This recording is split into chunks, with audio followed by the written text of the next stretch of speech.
of interest in terms of any of the items today? Carl? Okay. I did forget to do the reminder at the beginning that the meeting will be recorded. It's not being live streamed because we're having some technical issues, but it'll be recorded and then available online later. Okay, I'll move to minutes, take them as read. Happy to move, Mr. Chair. Thank you. Councillor Winters moved. Seconded. Councillor Brown. Those in favour, say aye. Aye. Against? Carried. Okay, so we'll move into our reports proper. This is a relatively condensed hui. The main focus is really around the strategy refresh with a couple of other items we need to take a look. So the plan is for us to be wrapped up here by 11:45, and then there's an excursion out on Lake Tarawera with the top team, the impact team in Tarawera, to look at some of the work that's been done there. It's fine. Okay, we have got Alva online. Now.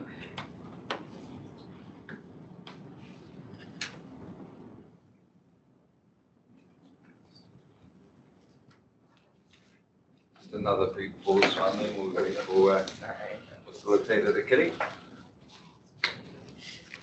I suppose just as a brief reminder, and she'll do a much better job than I will. This is to look at the refreshed lake strategy. You'll recall that we had the independent review done a year or so ago, and following on from that, we've had a series of workshops just to consider some of the wording and the focus of the strategy going forward. And today, Alva is reporting back on where we've landed in terms of that.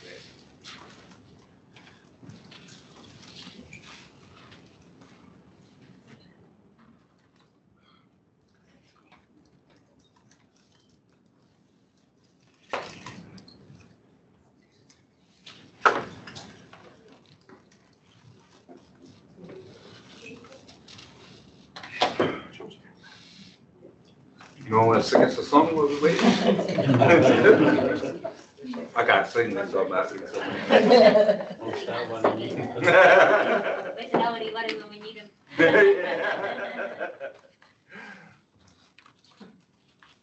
Here she is. Kia ora, Arapeta, were you going to sing a song?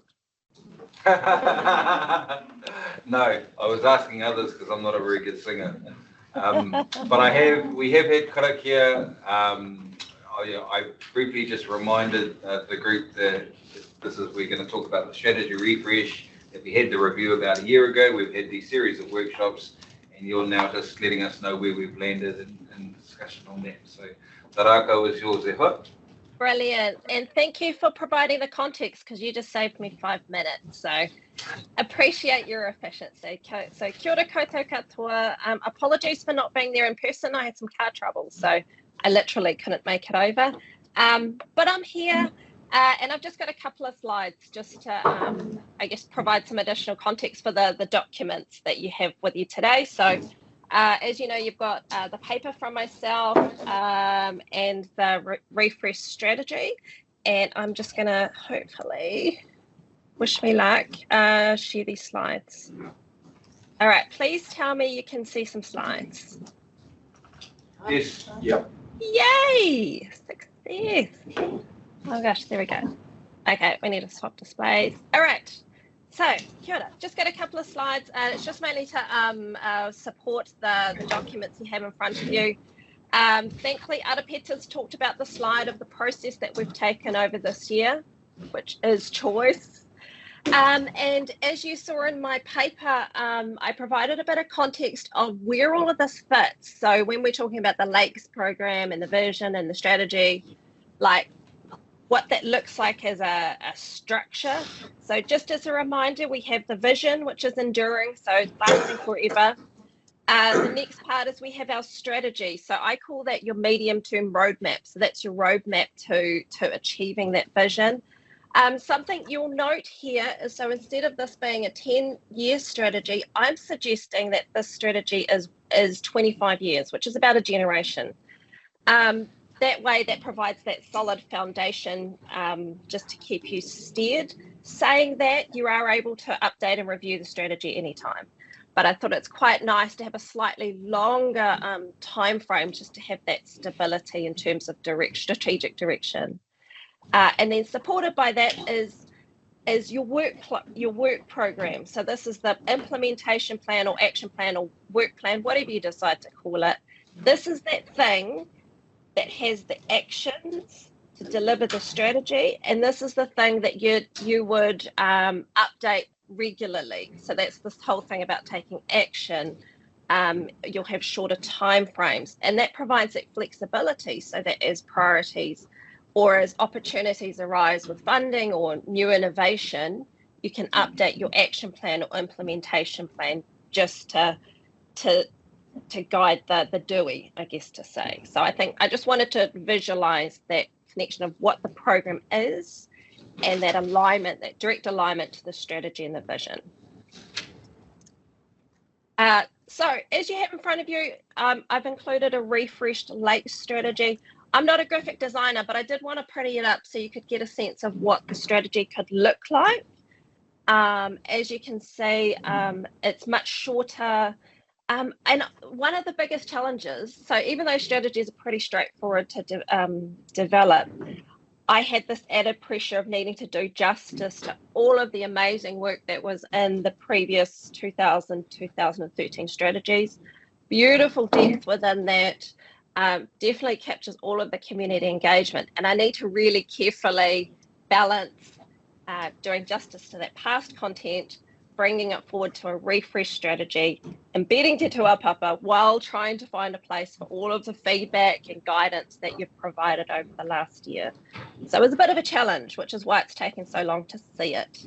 So some of the key features about this, I wanted to make sure that the strategy enabled adaptive management. So this is where you change what you do based on the information you have, based on the issues, challenges, opportunities at the time.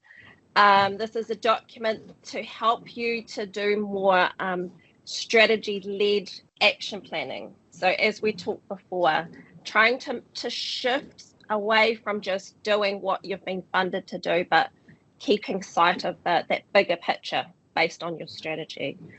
The other thing I'd like to encourage you to start working towards is this thing called it's outcomes-based monitoring, outcomes-based reporting. So not just reporting about what you've been doing, the activities, but also building that information based on the impacts of those activities. So this is something I'm seeing more and more now with the large collaborative groups, but also your large funders. So this is like not necessarily just central government. Large funders are always looking for evidence of impact. So this is why I would encourage you to be also looking at the types of things that you'll start monitoring to show the impacts of your work. And you may already be doing some of this, but it's just shifting beyond just what you did, but the impact of. A couple of key things. So what's changed, as you'll know, it's more concise. I can't remember how many pages it's smaller. It's just focused on those key elements within the strategy for the next 25 years. I've included a bit of a new structure. So I called it like a whāriki framework. So this is around building on those past two strategies, but also reflecting all the different, what do you call them? The different threads that you all bring to make this collaborative partnership work. Something also new, and I'd be keen for your guidance as to the level of comfort, is this forward has been, I've drafted a forward on behalf of the independent chair, and acknowledging that the past two strategies had contributions from each partner. So I'd love to know your level of comfort with that. And then I've also included some revised principles. So, and these principles were built off the 2013 strategy, but also everything we've talked about across every workshop this year around the way in which the strategy group, the way in which the strategy will be implemented. So this is the shift, we want to be more outcomes focused. We want to be making intergenerational decisions. We want to be adapting and working off the best available knowledge, whatever that is. We want to be grounded in respect and humility. So this came up strongly in the February workshop, I think. And as well as the collaborative. So the strong relationships, not only between yourselves, but with the wider community. And then the other one that is a bit, a bit of a shift from the last strategy. The last strategy had 3 things. It was connected, iconic, prosperous. And I've kind of refined this and refocused this to 3 themes that actually, they became really evident from our June workshop, and it was just something that kept coming up at the September workshop as well. So this was around caring for the ecological well-being and resilience of the lakes as one focus. Another focus was around community involvement, engagement, enjoyment. And the third one was wairua, which is like cultural connection and legacy. And the key thing around the shift is that it meant that each of these 3 elements aligned beautifully with those key within the vision. So I just wanted to make sure there was that clear alignment between vision and the types of things that you'll focus on. And yeah, so I guess I've just included in the slides just a snapshot from the strategy around what each of those priority areas may look like. And hopefully you're feeling comfortable that it doesn't necessarily change the work you're doing. It's kind of just refocusing the areas that you'll be looking at in terms of, lake health, in terms of that connection of Te Arawa to place. And this is bringing up and embedding Te Tuapapa really strongly. And I wanted to make sure that there was this other key element around involving community, engaging community. And this is this element of, if the community are aware and they care for the lakes, then you've also got, you're acknowledging the work that our volunteers are doing as well, and our community catchment groups. So that was a bit of a key shift. So certainly keen after my presentation to have a chat around your level of comfort on the general direction that this draft strategy is going. Coupled with that, as you've noted in my paper, I refer to the, this notion of an implementation plan. But once again, I wanted to make sure that you needed to focus your efforts on the right stuff. So as we've had a couple of sessions both in June and September where we had lots of ideas, and there were still lots of ideas. And so I pulled together like a rough criteria of how you go from filtering or funneling that wish list into that. You still need to work out of all that, what are those actions that'll make the most difference in terms of the DUI from now on. Something I would encourage you to, in terms of developing the implementation plan, is that staff had indicated that they could pull together a draft plan before the next strategy group meeting. I would encourage that you open the door to others being part of the development of this plan. I mean, thinking back to the February workshop when we had representatives from the Lakes Water Quality Society, I'd love for them to be able to help guide or shape some of the actions within your plan. So that's the implementation plan. And I've only just got one final slide because I'd rather just chat to you, because all of my contents in my paper is, having a strategy, that's the easy part, and having an action plan, that's cool. But so there are some key aspects that need to have some focus alongside to ensure that the strategy is developed successfully. So I've included six key aspects that I would imagine will need to be considered in the development of the implementation plan, particularly around, so it's not just the funding and resources, but the coordination behind the scenes, the ability to connect with the community, share learnings, and have more clear communication with the community. So I'm going to stop sharing just because I just wanted to give the quick overview of just, there I am. I'll just grab a drink. I guess as I've indicated in my paper, there are a few things I wanted to, I guess, encourage you to be discussing with yourselves is around your level of comfort with the refresh strategy as it is, what further work may be needed, as well as that process for developing the implementation plan. Because, yeah, as I said now, I guess for me, it's handing over the strategy now for you to take and run with. I guess that's the goal. So very quick overview. I think it's probably easy just to have a chat now. Yeah. Thank you, Alva. Thank you for the overview. So I'll open that up to members. Initial feedback, please. Thank you, Chair. I'm liking everything I'm hearing. One thing that really strikes me, and it goes to the 3 po, Wairora, Wairua, Waiata. What the work, and it'll be interesting to hear from people on the ground, what exists right in the centre of those 3, and how can we expand them? Because I feel like that's where the gold is. And I think this has nailed that. Just speaking from someone who works, in that space, I feel. So I think I really enjoyed this. It was really good. There was a question in there, right? Question? Wow. What's in the middle? Yeah, what's in the middle? That's us. Do we want to answer that? Yes, I think just, what came from that review is that we refresh the lake strategy. And in doing that, we embed Te Tuapa Pauma Mai o Te Arawa.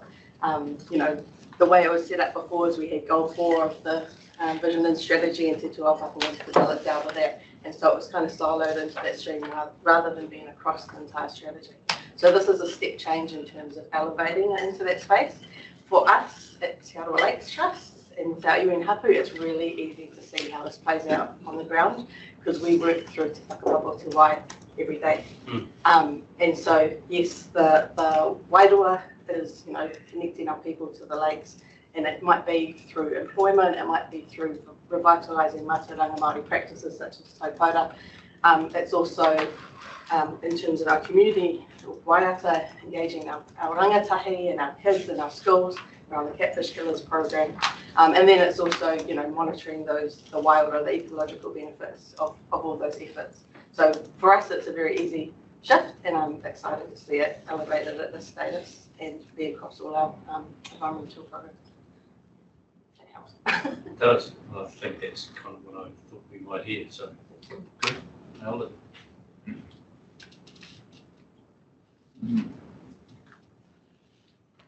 I think she's beautifully boiled it down to these 3 strategic priorities.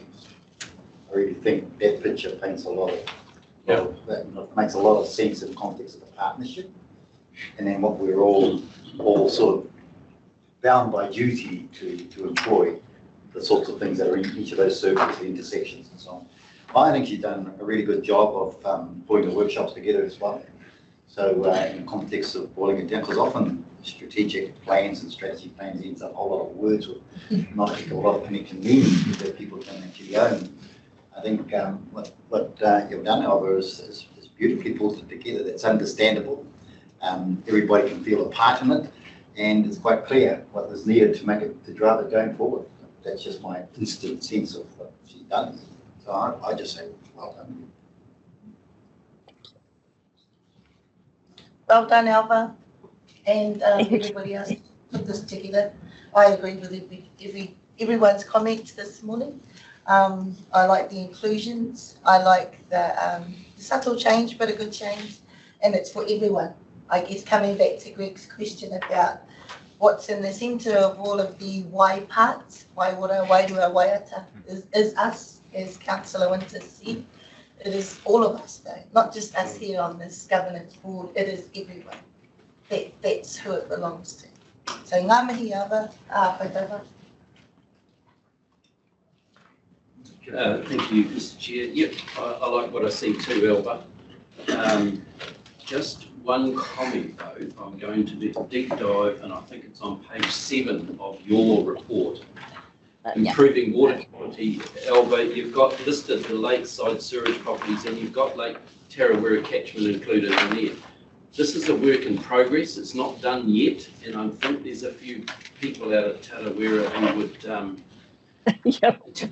detail that say, well, it's not finished yet. Can we just, after Tarawera, put a work in progress brackets after it? Because you've got some, anyway.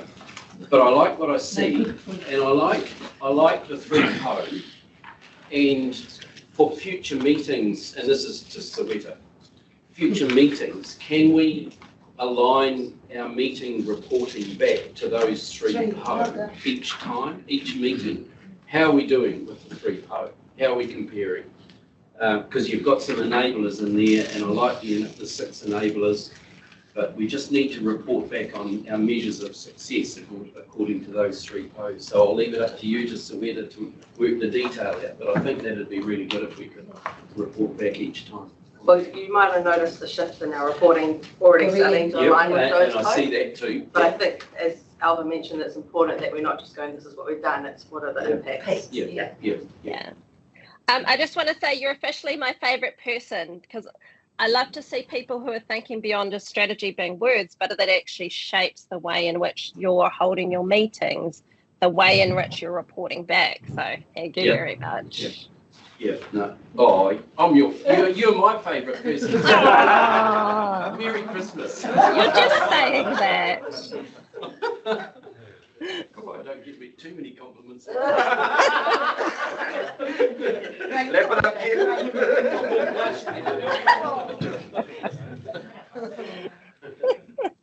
back to the business. Phil. Good. Thank you, through you, Chair. Look, I just wanted to go back to Alba's comment too about bringing in outside parties. And I go back to our early workshops where we were talking about the need to include the community. And I like the mention of Lakes Water Quality Society and those other groups that have been working just as long as this group has in a more informal way in a different part of the community. But I think it's really important to pull those people in and have them part of the process going forward, and for them to have a place in what we're doing here. But I love the uplifting of direction and priorities. Thank you. I'm very grateful for the work that's gone underway, and of course the contribution from all of us in helping to shape this. I do just have a question regarding the implementation or action plan. This is the exciting stuff for me, where we can actually get stuff done. But I do agree with involving wider groups such as Lakes Water Quality. But then I do also have a question of where it's advice, support, help for them to deliver their projects, and then where it's decision making and influence on what we're doing as partners. So obviously the 3 partners at this table, we all have our own goals and ways of achieving those goals. And I just wonder, it's not just about getting people in to help us to achieve our goals, but how do we also help them to achieve their goals? And then the second question that comes from that is just around the requirement of long-term funding for this. Yes. Because, well, I'm really excited about the opportunities of involving other people and seeing what they're doing and how we can help. I'm also mindful that even just to deliver our core business moving forward, we are very restricted on funding and financing. And I mean, we've had really strong signals from government. They're not in a strong financial position. Arguably, all of the people we serve are not, meaning that our organisations and the funds that we operate on are not necessarily secure or certain. So I suppose it's a question, but it's more just for something to us to think about long term. Is how much wider do we want to put this? And when it comes down to being able to fund that, how are we going to do that too? So I just want to be realistic with our expectations of the wonderful people that we will be bringing on board and involving, because they might get really excited that, oh yeah, we've got 2 councils in Chatham Lakes Trust and they're going to have a way to fund all the amazing ideas that we have, when we also rely on funding from not only ourselves but central government, which is very restricted. So I'll just put that whakaaro there as well, only because I want to see this successful, but those will be critical enablers of that. I'm happy to speak to both. So I think in terms of, the extent to which others are involved, remember we've got multiple levels. So at the decision-making table, that's you guys. But I think there's this group underneath that I think this is what I refer to as your backbone. So that's like not just the staff of council, but you may actually have some really amazing people in the community. I guess Lakes Water Quality Society springs to mind. Of course, you've got the your chair, Lakes chair and his hopu, who are doing all of their work. And I think this is kind of that core group that bring in the ideas, innovation. And I think sometimes for a lot of the community groups, sometimes they have ideas that they'd love to just contribute. And I know it will always come down to funding, but I think sometimes people just want to be involved in any way. And so this is maybe it's a future discussion is how are you going to structure all the work underneath? Because of course you've got 3 partner organisations, but how can you create space for others? The second one around funding is don't forget there are opportunities also for international funding as well. And so I've already provided information to Saweta and Will about there are very large organisations called like Horizons Europe, that's European funding. They're always looking for people to partner with around research, project collaboration, even linking in with other groups around New Zealand. So there are opportunities to pursue some of the bigger jobs, going beyond just relying on ratepayer funding and central government funding. There's opportunities wider. And I think this is the thing. The big boys, the big funders, they're looking for strong leadership, governance, really clear strategic direction, and outcomes monitoring and reporting. So in a way, doing this sets you up for potential opportunities. I think just also making comment with the refresh, that one of the principles is around collaboration, and that's going to be really important. It's coming over to the collective impact model, those reinforcing activities. Maybe the funding's not there now, but this is our strategic focus, and we're going to do it regardless. And we might have funding some years, and we might not have funding some other years, but this is where we're still heading. I think also with the strategic focus areas, with Waiata and connecting the community and our cultural legacy, we can't ignore that that's going to be an integral part. We might, as a group, only be able to do the ecological health part, but we can't actually ignore our strategic focus areas now. We have to report on them, we have to implement them. So regardless, we're going to have to move in that direction and change the status quo a bit in how we engage with our communities in every A few comments from me. Firstly, I just want to echo what everyone said about how you've distilled the whakaaro that we've had in workshops and boiled that wording down. It's really clear. I think it's really well aligned.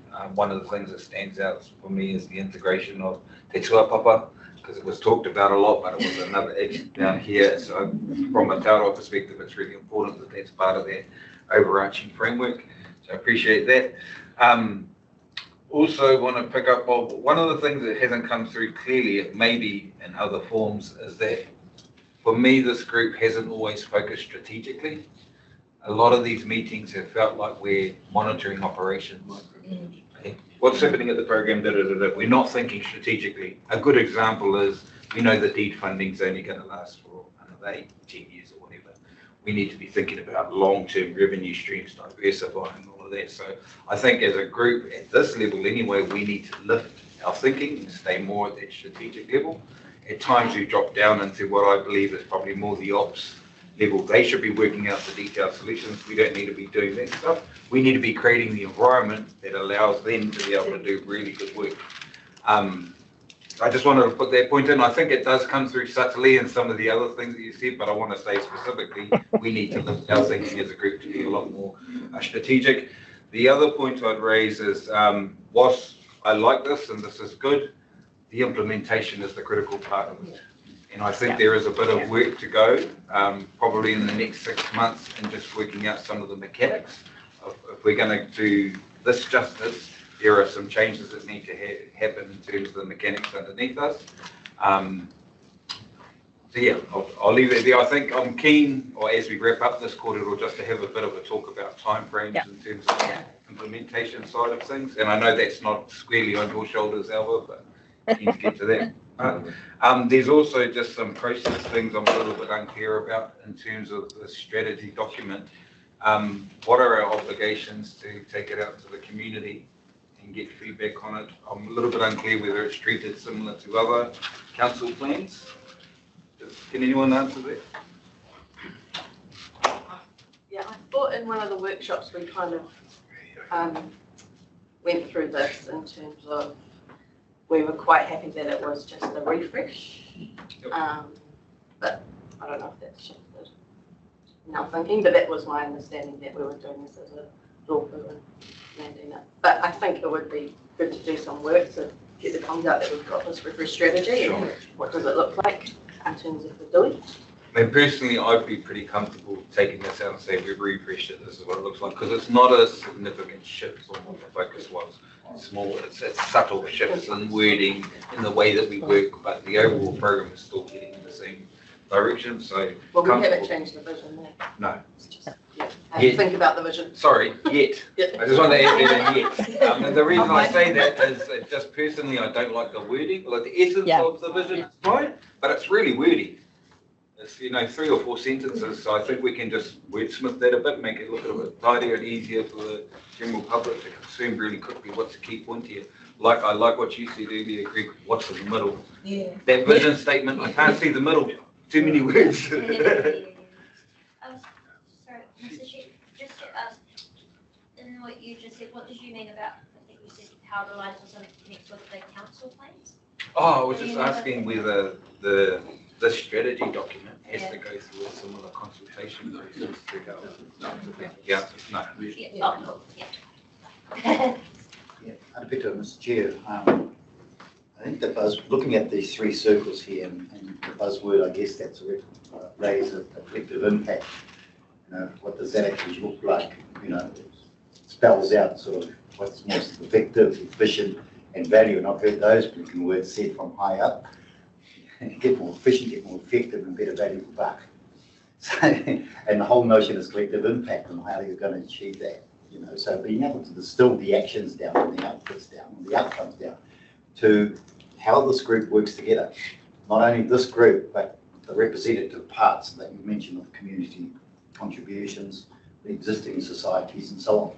So really, I mean, I think that's the key to how we work, or this group can support that collective impact, having impact and contributing appropriately where priorities can be drawn from that collective thinking and being able to be prioritised and focused to get this thing moving as a partnership between all parts of the community represented by this particular group.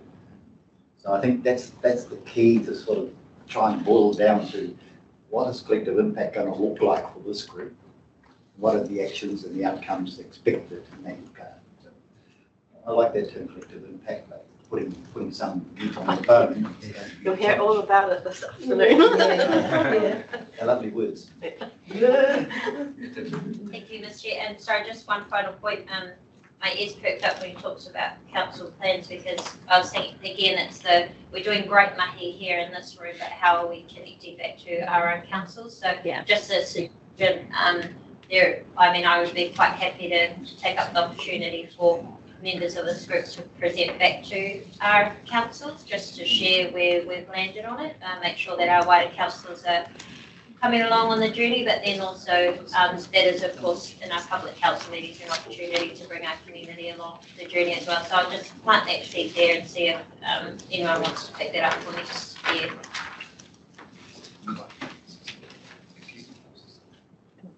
Any further comments or questions?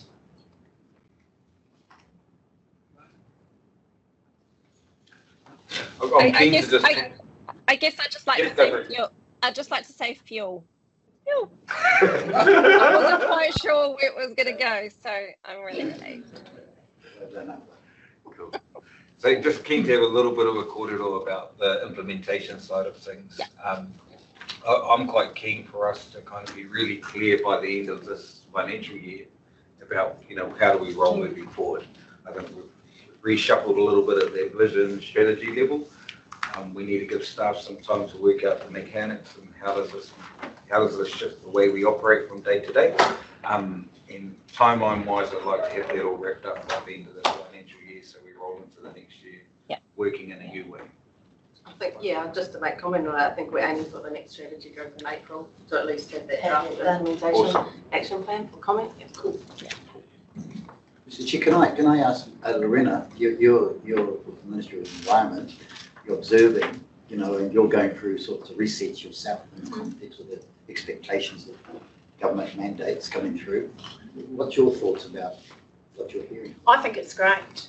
I love the fact that, as a strategy, it's enduring beyond the funding. So it's not just about the deed, it's about the bigger picture stuff. And I agree that there's opportunities beyond government funding, particularly internationally. We're seeing that with the project that you guys have been supporting up in Waihi.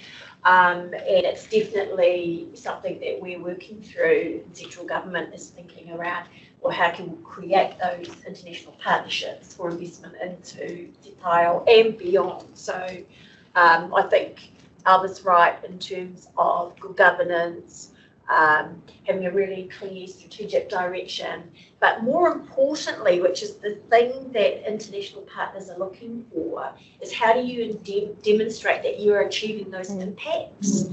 So some of the work that we are doing is around green taxonomy, around how can you standardise those so that there's some integrity and credibility behind that. And so we'll keep you updated with the work that we're doing there. But I think you're heading in the right direction for longer term, particularly for the longer term.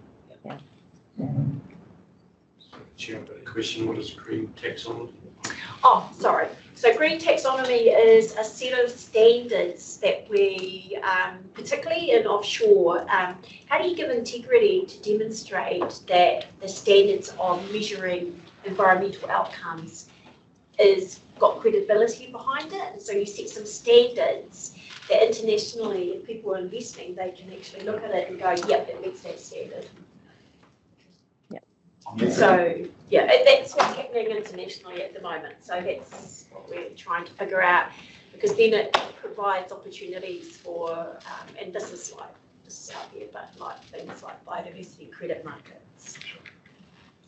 It's what carbon credits, all the biodiversity credits all fall under that. Yeah. I think, Mr. Chair, that just follows on, and we know, Chairman Leader, that we had a presentation from Gary Vitalis around productivity and what he has to go through in the context of trade, productivity and our product. And of course that green taxonomy was reflected. The data behind that was going to be very, very important in terms of negotiating that transition of our product into international sources. So it's becoming more and more prevalent. And in a world where the rules of trade are off, it's open agenda right now. Was the view, and it's this green taxonomy is going to be very, very important in terms of whether or not the market will take our product, for example. So it plays its part in the context of what we look to do with this particular group, and it's our journey. I don't know, Doug, you heard it all? I think, Chair, it's essentially trying to inhibit what they refer to as greenwashing. Yeah. That's basically what it is. But and Gillis was very clear that you've got to differentiate between the customers and the consumers. Because consumers, by their very nature, in stressed communities, want to buy the cheapest, but the customer is the importer, the wholesaler, which are the big conglomerates that we deal with. So they want to ensure there's no greenwashing going on. That's right. Yeah. There's rigor behind the data that's actually put across the table. Yeah. And so this plays a part. The reputation. So what we do here is a significant contributor to that type of conversation. Yeah, and there's a number of things that we are actually doing at the moment. So maybe when we give updates, we can start to give updates in terms of what we're doing in that space, so that, you know, from a relevancy perspective, there might be some connections or opportunities going forward to participate and understand what that might look like. Okay, any final questions or comments on this? Happy to move, Mr. Chairman. To move, We received Elvis' Receive the report. report. Yep. Seconder, Mariana seconded. Just before I put the resolution, so by the April meeting, staff are going to go away from the three organisations, do some work on what does this look like in terms of the implementation. Yep. What changes do we need to make in terms of the way that we work? I just want to signal some of that might mean some changes in the way we work at both the governance and an operational level. E.g., there has been corridor about the idea about meetings rotating, and I know this may have happened in the past, so it might be that we have a meeting on a marae every third meeting. So also, I just wanted to signal that there will be some of those things coming back. I've also asked that we look at the role of the chair going forward. I'm not significantly changing it, but what's the role of the chair in terms of holding the three groups accountable between meetings and just supporting it, driving the kind of key leads from the three organisations. I'm going to do a little bit of thinking of that. I'm just signalling this. We don't know what that looks like, but these are some of the things that are going to come back to the meeting. Okay, so I've got a mover and a seconder that we received the report. Am I clear that there wasn't any other resolution?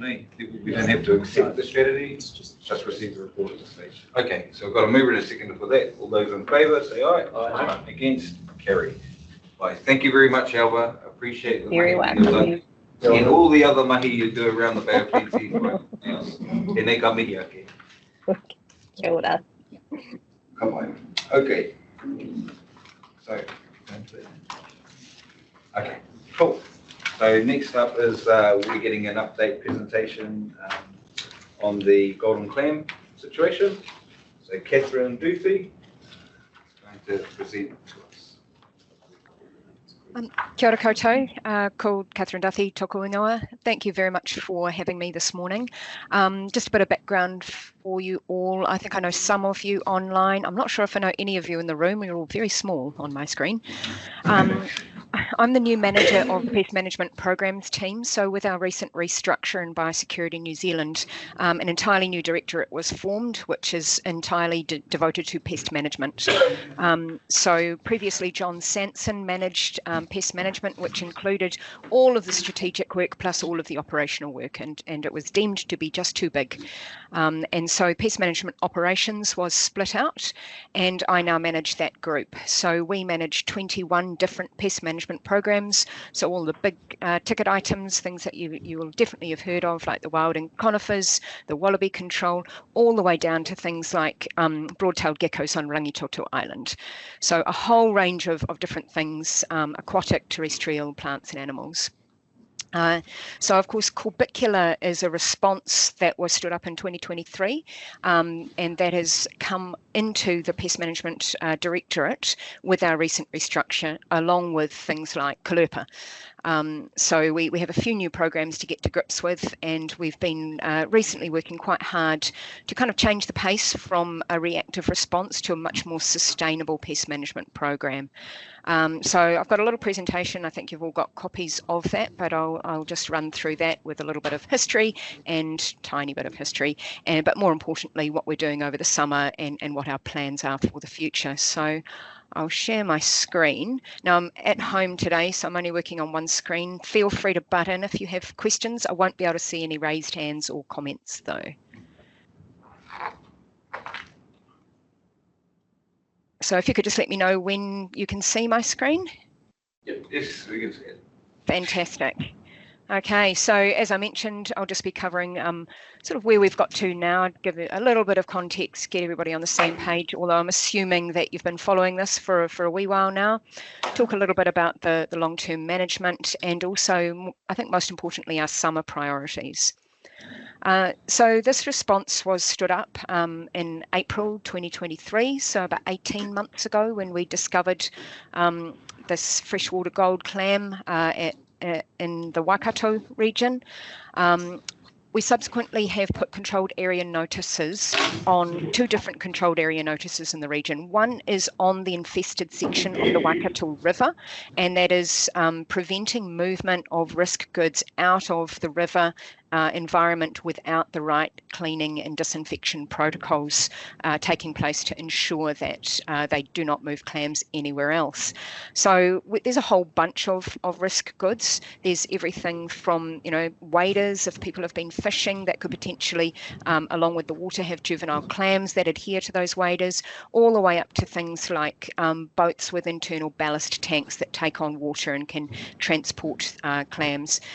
The main risk of transportation is those juvenile clams that are really not easily seen at all and can adhere with the water and survive in that water. So there really needs to be good cleaning and disinfection and drying of those items to ensure that the clams aren't transported with those. We also have a second can on the Te Arawa lakes, which is to prevent movement into that region. So it's a bit of an opposite can to the one on the Waikato River. And there's particular restrictions around Lake Okataina, and I'll talk a little bit more about that later on. Then, of course, in March this year, we were made aware of a find of clams in the Taupo Aqua Park. This is a man-made lagoon for recreation. It had sort of bouncy castle things, previously used as a wake boat park. We confirmed those that with eDNA sampling, and this was morphologically confirmed as a different species than the one in the Waikato River. So this is Corbicula australis. The one in the Waikato River is Corbicula fluminae. Now, we have not found australis in the Waikato River, and we did not find fluminae in this Taupo Aqua Park. So they're entirely likely to be 2 different incursions. So now, what are we doing? We've amended in quite recently the Waikato can to incorporate new check, clean and dry guidelines. So we've been doing quite a bit of work alongside NIWA to look at mortality of adults and juveniles, what will kill them, what are the most effective treatments. We amended some of those guidelines and introduced some new treatment options so that there's a whole range of different treatments now that people can use for various things. The link to that is on our website or within the controlled area notice itself. And very recently, actually today is the day where, unless we're getting the objections from our Corbicula governance, we are officially standing down the response and transitioning to long-term management. So we've been working on this for a while, but today marks the official date where it is no longer a response. And we've been working really hard with all of our partners and stakeholders to develop this long-term plan. So it's something that's been done with a huge amount of consultation and engagement. So just briefly, Corbicula, they potentially outcompete taonga species quite considerably, could impact cultural values. So, they might outnumber the native species in particular environments. They're capable of reaching really high densities. They have mass die-off events. They can effectively kind of smother and outcompete anything that might be in the water alongside them. So they can have significant impacts on the ecosystem functioning of the rivers that they're in. But they also have the potential to cause major infrastructure damage. And this is particularly to large water users like energy generation, so Mercury Energy, Genesis, but also water like Waikato Water, who take a massive amount of drinking water out of the Waikato River. So they can clog all of that infrastructure. So I know that those organisations have been spending quite a bit of money and a bit of time in order to ensure that the infrastructure is not clogged or damaged by clams or damaged by clam shells particularly. So that is of major concern. Of course, any interruption to our energy generation or water supply would have really significant impacts. We assume that Corbicula australis, the one that's found in the aqua park, it has similar impacts to fluminae, but not a heck of a lot is known about that in terms of its impacts. It's not really invasive elsewhere in the world. It's from Australia, whereas fluminae is invasive and these impacts have been documented elsewhere. So what are we doing about these? So in terms of fluminae, we don't have any current eradication tools for this clam, and it is very difficult to control things in a freshwater environment, as you can probably appreciate. The controlled area notice is really the only method of preventing spread to other environments. We can't prevent the downstream spread of this within the Waikato River, as is evidenced by our fines consecutively all the way down the river over the last 18 months. But we do have plans for some research to look to see if we can reduce populations or mitigate some of those impacts. However, for Curbicula australis in the aquapark, we do have the opportunity to eliminate it from this particular body of water. It's a small isolated water body, as you can see in the picture on the screen there. So we convened our technical advisory group to say, well, hey, how do we get rid of the clam from this particular waterway, and thereby actually getting rid of it from New Zealand? So they advised that the best course of treatment was a copper sulfate treatment of the water, and then infilling of the lagoon to ensure that we have actually got all the clams. Obviously, no water, no clams. So we've been through quite a process in the last probably 6 months to ensure that we know as much as we can possibly about the connectivity between this lagoon and the Waikato River. They're quite close by. This lagoon is fed from river water just rising up through the water table. We wanted to ensure that we didn't, if we treat the lagoon with copper sulfate, that all that copper sulfate didn't just then flow into the river. The connectivity tests that have been done by an engineering firm have indicated that this is unlikely, so we'll be able to go ahead and treat that lagoon and making sure that we have very minimal impacts on the surrounding environment. And copper sulfate is something that's quite commonly used to treat water and is considered a pretty benign and safe thing, apart from the target species that we're after. So we will begin that actual copper sulfate treatment in January, and then the lagoon will be infilled by mid-2025, and then we consider that population to be eliminated, unless it's managed to pop up somewhere else in the interim, but we sincerely hope that it hasn't. So I talked a little bit previously about the cans that we've got in place in the Waikato and on the Rotorua lakes. These rely heavily on behaviour change of people.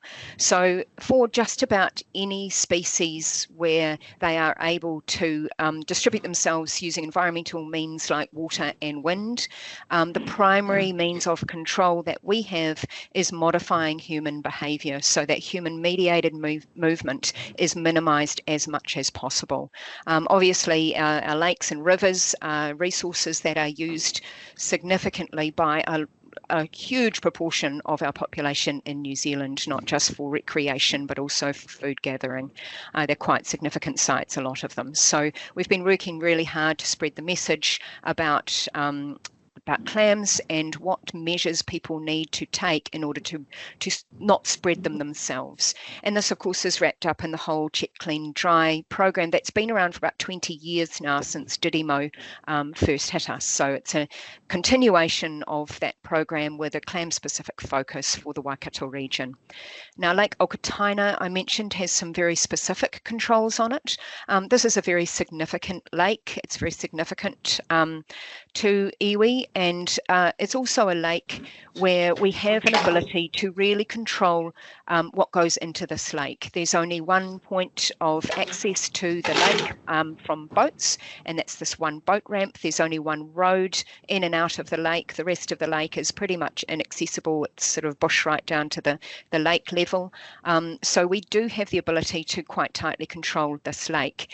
And we've been working really hard with everybody in the region, and some of you will have been involved in that, on getting an automated gate to be installed in January 2025, and so that will restrict access to the lake by boat owners unless they have been through a cleaning facility. So they will have had to have cleaned their boat in the prescribed manner, and we're going to set up a wash station at the local rugby club, which is just down the road from the lake, so that boats will be washed prior to entering the lake, and then they get a little QR code, and that enables them access to the lake.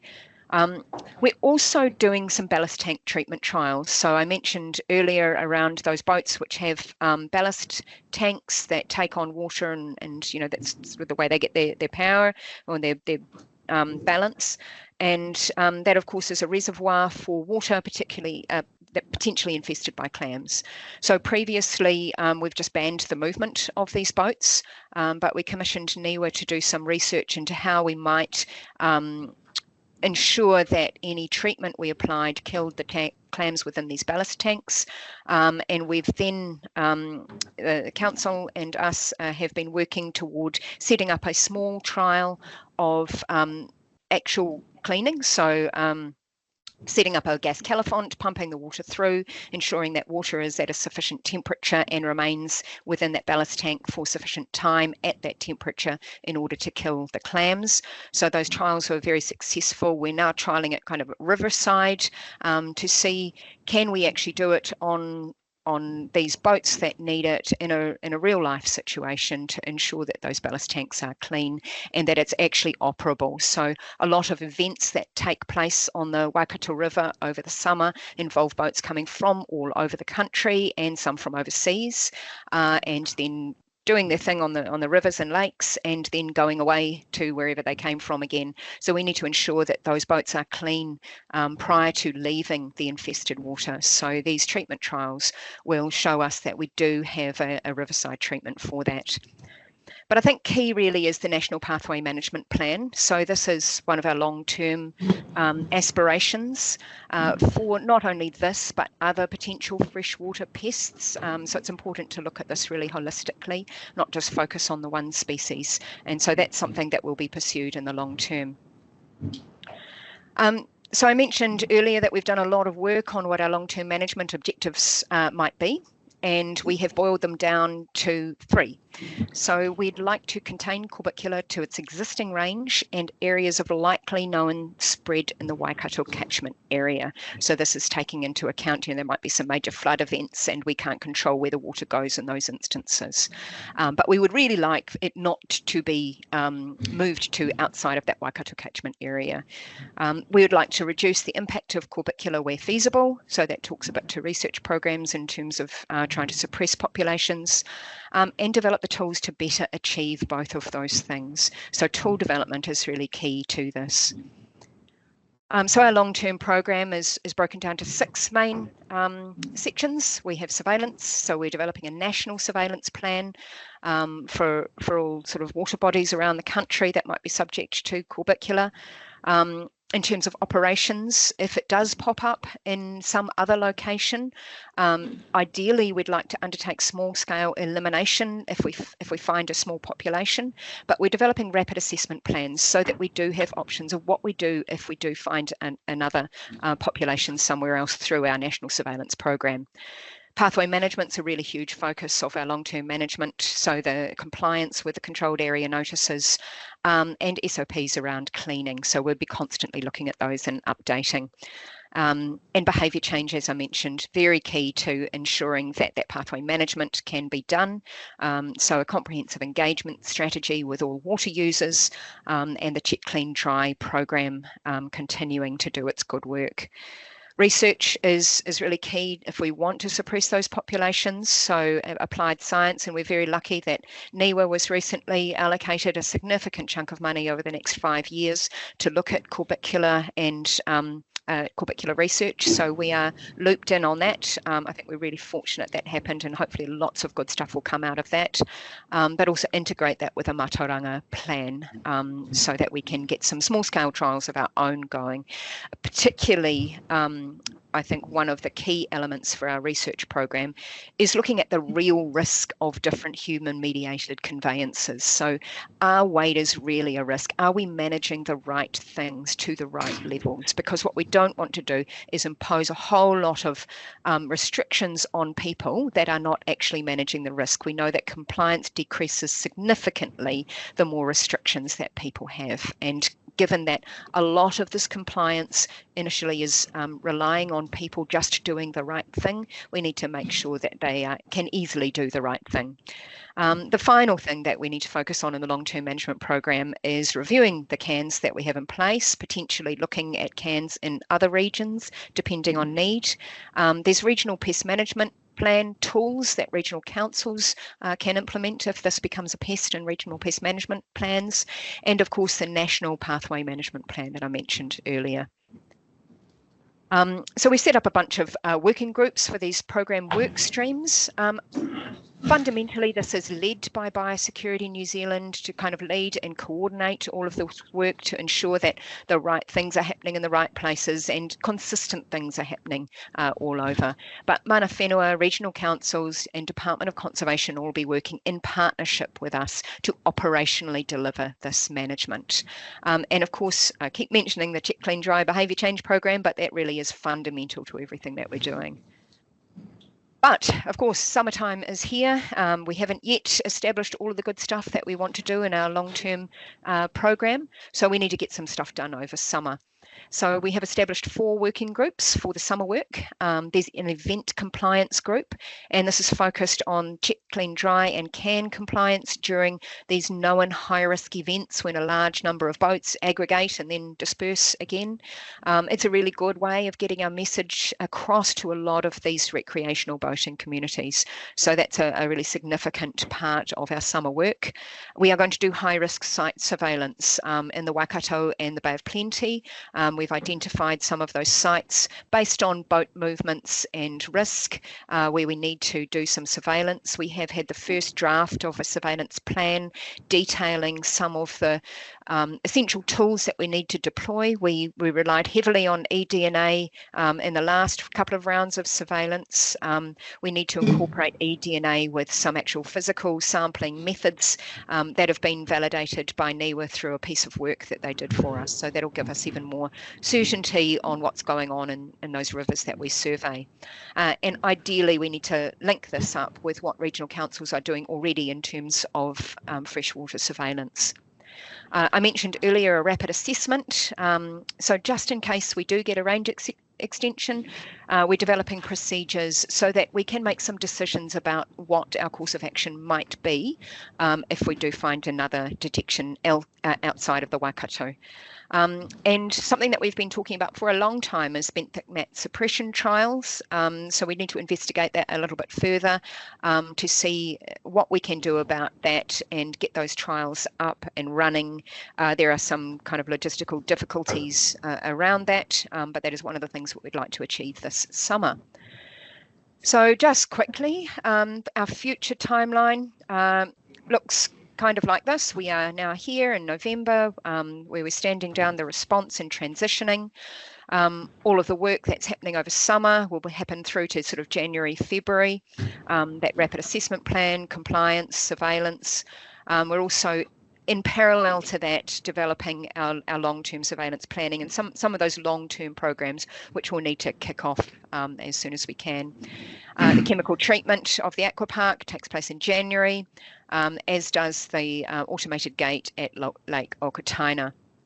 And hopefully sometime in the middle of the year, probably beginning of the next financial year, is initiating that work stream for the National Pathway Management Plan and infilling of the lagoon.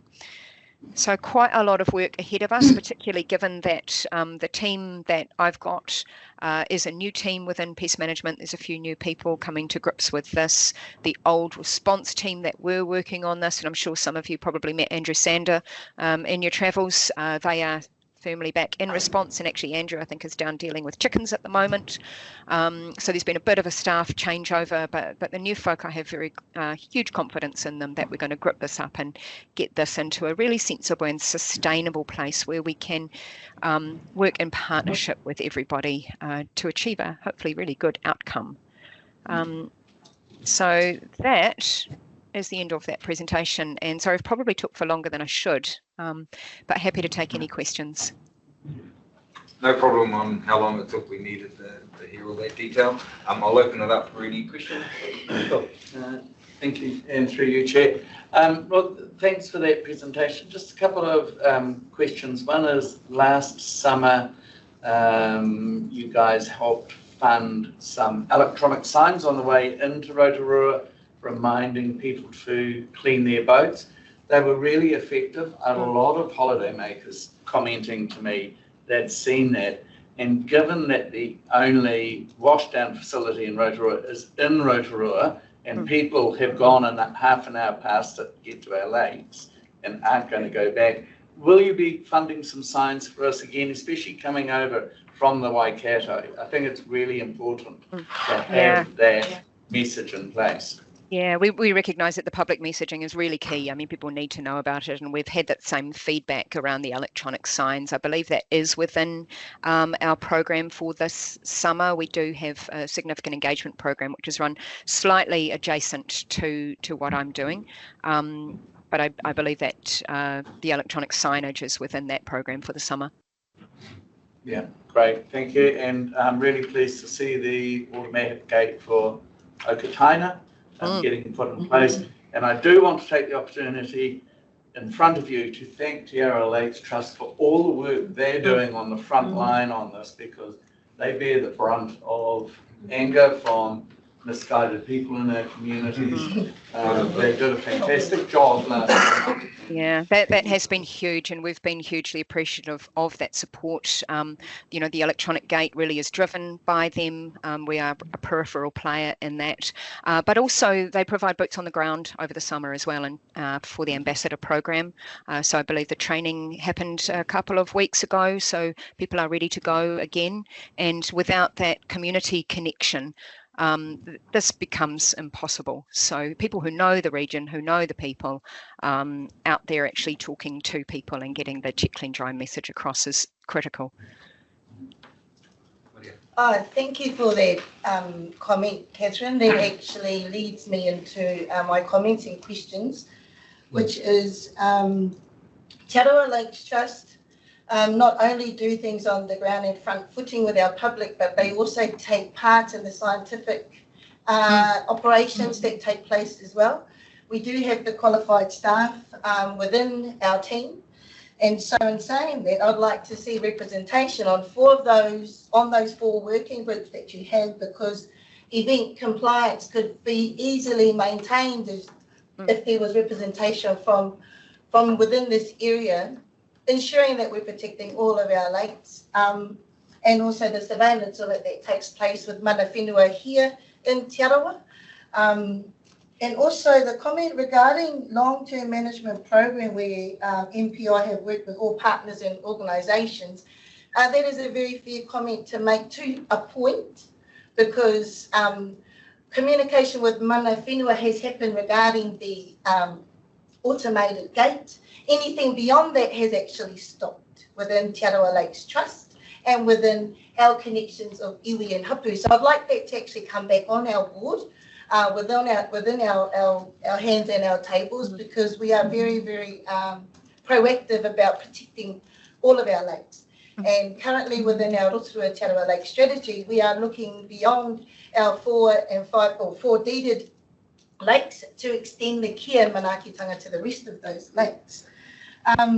Also, it comes back to within the LTP, there's a mātauranga plan to be developed, which I do hope would be put back to each local area, because iwi and hapu have their own mātauranga and their own kōrero to respond to such things like that. And Te Arawa Lakes Trust, along with our councils, have been very supportive in this space, but we've also been supporting Ngāti Koroki Kahukura, who are the mana whenua of where the kōpikila was found in the Waikato Awa. Likewise with Ngāti Tū Wharetoa, with when it was found in those rohe. So I guess what I'm saying is kumara vaina on our iwi lines are actually quite open, and Te Arawa Lakes Trust are open with our 2 councils that we sit on this board like today. So ngā mihi mo tō ripoata, but I'd just like to have those statements made known. Ngā mihi. Kia ora, thank you for that. I'll try and remember from 1 to 3, and please do flick me an email. I think my email address is contained within this meeting invitation, and what I'll do is I'll put you in touch with Duncan Campbell, who is leading this program, to ensure that for those working groups you are well hooked into those. So if you'd like to flick me an email for that, I will do that. When we've sent out the most recent communications, I did get some email bounce backs from a bunch of people. I was given the email list, and a lot, I think, of the Te Arawa emails actually bounced back to me. So it would be good also if I can confirm with you some of those email addresses so that we don't have things bounce back, because while we have sent out some communications recently, there's probably been quite a lull for the last couple of months in terms of what we've been communicating and how we've been communicating that, while we've sort of moving away from this really reactive period and trying to figure out what we're doing in the future. So I would hate to sort of leave you out of anything that we've been communicating out. And your third point around the mātauranga, yeah, absolutely acknowledge that. At the moment, we haven't formulated any plans, but we know that it's essential to have all the right people involved in the right regions. So again, I think you can probably really help Duncan in shaping that plan and what that looks like. So kia ora, thanks for your comment. Thank you, Heather. Sure, I'll just make a quick comment on that. So yeah, I have met with Duncan. Te Arawa Lakes Trust has met with Duncan, and he's been briefed in terms of our involvement from the get-go. He's got copies of Te Tuapapa. He understands where we're heading with this refresh strategy group, so he's had a good introduction to where we're heading. Again, we've maintained that Te Arawa Lakes want to work with our iwi and hapu, our community and our councils, as well as BNZ, across all those things: pathway management, surveillance, and yeah, if I can use Lake Okataina as a good example of this, awesome. This group has worked together to get that automated gate in. We've listened to our iwi in terms of what was needed to protect that lake, and that's happened. On the other side of that, also, Ngāti Tarapa have been very clear that they want their whānau to be doing surveillance and monitoring of the lakes. Te Arawa Lakes Trust has heard that, and we've been taking some of their people through their training in terms of their dive qualifications and that. So it's important to make sure that we're doing this at all levels and we don't keep our foot off the pedal, because this invasive is not going anywhere. We honestly cannot leave it. It will come here if we're not vigilant. So yeah, kia ora. Councillor Brown. Hi, Catherine. Greg Brown. Have we completely written off the opportunity to eradicate, or is there any research going into that? Or we purely management? All the advice we have had to date from our own freshwater experts and international experts on corbicula is that we cannot eradicate this, and therefore suppression and management really is the only thing that we can do. Obviously, there are always new developments and new tools. However, you don't ever get the opportunity to apply those new developments and new tools if you don't initially work to suppress what you've got, if you just walk away and let it go. So for that reason, we are working towards initially suppression. What we know about, obviously, biological invasions is they quite often follow a curve whereby they increase rapidly in numbers and then drop off. We don't yet know what this is going to do in the environment. It needs a lot more scrutiny, but we really don't want to sort of walk away from this and deprive ourselves of the opportunity to employ some better tools if they eventually come by us, and particularly with this NIWA research going on. That's a 5-year program. We're really hoping some good stuff will come out of that. So at this point, we don't think eradication is feasible with what we currently have. But, the future is a hopeful thing. Okay, through you, Chair. So this is a problem around the world, I understand. I assume that NIWA then is plugging into research channels on eradication. Absolutely. Nowhere else in the world has eradicated this, but, New Zealand has said the same thing about a bunch of different species that we've then gone on to eradicate. So, we have the advantage of having it contained in one river system, and we need to take advantage of that. One last question. I've heard in conversations that detection dogs are a potential tool. Is that real, or is that... I have not heard that. That would be a very interesting thing. I'm not quite sure how that would work. Well, maybe I've heard wrong, but I thought it had been brought up as a potential tool. Not something I've heard.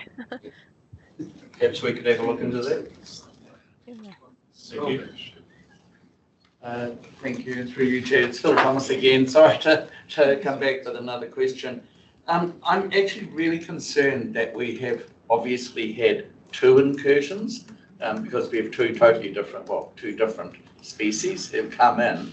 And I'm also concerned that you mentioned about the events in the Waikato River and boats coming in from overseas. So I sincerely hope that Biosecurity New Zealand, or whatever part of central government's tools, is actually upping the game on what they're allowing in. And, you know, a lot of the wakeboard boats coming into New Zealand are imported directly from overseas. And I think we have to have higher levels of standards of inspection on any boats coming in, whether they're used or new on this. So are you looking at putting more stringent controls in place there? We already have.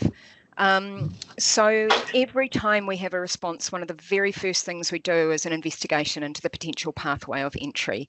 Now, I've been with Biosecurity New Zealand for 15 years now. I only know of one response where we can pinpoint exactly how the thing got in. And that was the Velvet Leaf response of, I think it was 2016 or something, a wee while ago, where we knew that that came in on a contaminated seed line. We could pinpoint that exactly. Everything else is kind of a range of likely pathways. And what we do then is we look at those pathways to see, are they well managed enough, or do we need to do something more either offshore or at the border in order to try and reduce the risk? And sometimes it's not possible. There is no such thing as a zero risk import. So every imported thing into the country contains some degree of risk. It's whether or not that risk is acceptable. So with the wake boats, this of course highlighted something that hadn't really been on our radar previously. So we are working with wake boat manufacturers to look at treatments of those. We've also worked with our border staff to increase inspections, and there's been a change to the import health standard so that those particular boats are flagged. For the recent event that was on the Waikato where we had boats come in from Australia, none of those had ballast tanks. So we are managing this across the biosecurity system rather than just picking up the pieces at this end of it. That's great, thank you. And I just had another question. It's most probably Last question. Yeah, Sorry. It goes to Te Arawa Lakes Trust really. And last year you had the washdown facility out at Lake Rotorua at Kamuhumuhu. Are you planning to do that again this year? Yeah, there's going to be some things that will be out around different ramps. It probably won't be at brick at the moment. But it will be, you'll have something out there. That'll be great. Yeah, because I think that was worthwhile as well. Thank you. Sorry for all the questions. No problem. I'm just conscious of some other items we need to get through on the agenda. Catherine, thank you very much for your time and giving us that update. Yeah, you're welcome anytime, and please don't hesitate to contact me if you need anything further. So, thank you. Bye. Okay, we'll move on to... Chair, before we move off that, can I just point out that one of the reasons that Okatana's getting a gate is one way in and one way out. Can I point out Okaraka, Tikitapu, Rotorua and Tarawera largely is one way in, one way out. I know the community association out there was pretty hot on the subject initially, gone off the boil because I'm not sure how the logistics of it, but more controls going into those 4 lakes would be in line with the Okatana response. Excuse me. Yeah. I don't know how we might progress that, but I think it's worthy of consideration given the clean lakes. I think it comes through, you know, the waiata and the wairoa, working with our UN hapuna really to understand those, you know, balancing it really, protecting the lakes, but still giving that ability to connect with them.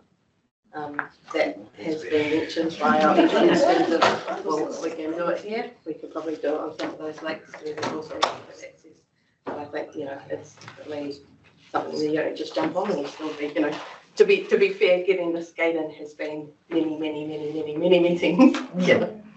I think we can make a note of it though, because it's a valid point, and if the communities in those areas or areas interested in the same idea, we can support the conversation. Okay, thank you. We're going to move to item 8.2, funding deed review. I'm conscious that Doug has to leave at 11 o'clock and he wanted an opportunity to have what to say on this item, so I'll allow you to do that before your time's up. Good, thank you, Chair. Thanks for being accommodating. My two colleagues can continue this debate, but I just wanted to raise on behalf of the organisation and as a partner of the strategy group, we are very comfortable with the variation to the deed with one caveat. I want to draw your attention, and after you've had a cup of tea, you might want to review on 1.1, bullet point 6 and 7. So that essentially says the BOP Regional Council is to invoice the Crown for the $10 million. And secondly, that RLC will provide reimbursement of that funding essentially through their LTP going forward. I think in terms of recovery of the funding from the deed, as I said, it's conditional upon RLC committing through the LTP, which they have done over the period of time, but that period will exceed the review of their LTP by about 2 if we go out 6 years. So that LTP will review twice in that period of time. The contract that the Regional Council and the strategy group have with the Crown is that we will deliver some outcomes in terms of taking nitrogen out of Lake Rotorua. $40 million of that allocation has been allocated for that purpose. We draw that down as is required. The issue that I think we need to be very clear on is that whilst I have total confidence in Tanya and the current administration, this funding proposal is going to run through probably 2 triennium in terms of local authorities. Reading the funding deed, and if you go to bullet point number 8 in terms of the appropriation of this, I'm not convinced that the contractual arrangement by way of contract ensures that that money will be paid back. In other words, there may well be a default, and I don't want the strategy group in future years to look back and say, well, where was the contractual commitment to do that? I understand that MFE cannot be the bank in this situation, but essentially it is BOPRC that has to ensure that we are the bank. So I'd just like to, when you come to this discussion, review, and could we note that I've asked that I would seriously like some consideration giving to an enforceable contract to ensure that going forward that money is paid back. For 2 reasons. Firstly, as I said, that we are expected through MFE and the Crown to deliver some outcomes. And secondly, Your Worship, as you well know, and as I know, that the current administration is saying they want to review the structure and the format of local government in the next 26 year, if they do that. And during the currency of this agreement, it may well be that local government is reformed in some way. And I just want to ensure that whatever entities going forward have a commitment to ensure that this money is repaid, and it's not just in our interest as BOPRC, it's in TOP's interest, because you are going to be the administrator in terms of the outcomes of this variation to this deed. Right? Yeah, I think it's a fair point. Just out of interest, I know the 3 organisations have been working with MFE on getting this deed done.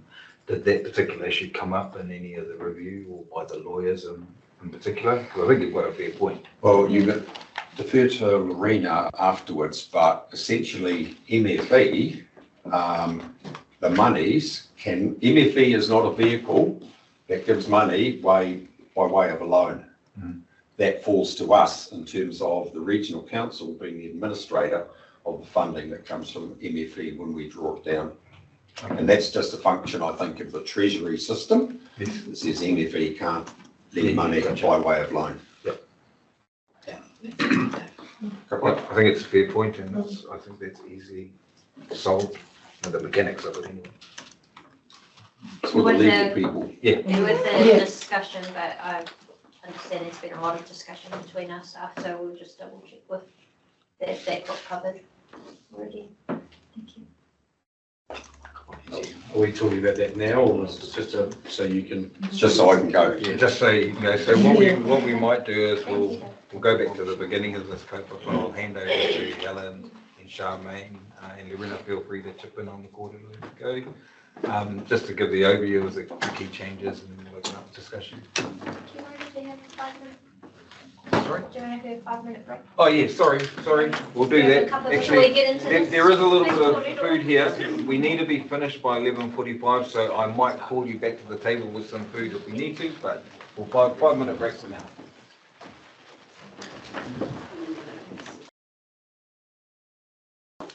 So we're on item 8, the variation to the deed, funding deed review.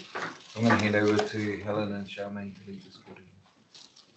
So Morena Koto, so Charmaine, myself, Stavros and Wes from NFB for the last probably few months worked on reviewing the funding deed for this program to enable the transfer of the $10 million from the regional council side of the ledger to the district council side of the ledger for the Lake Possibility Scheme. So what that means is that, when you agreed to that transfer with the annual work program for the 23-24 financial year, that we'd agreed that that money was to be paid back to the Crown, and then the regional council could draw that down for the incentive scheme. As has already been explained this morning, that wasn't able to occur because of some complications with the Treasury. So the deed is varied that the money would be drawn down by RLC now and then paid directly back to the regional council when it was needed.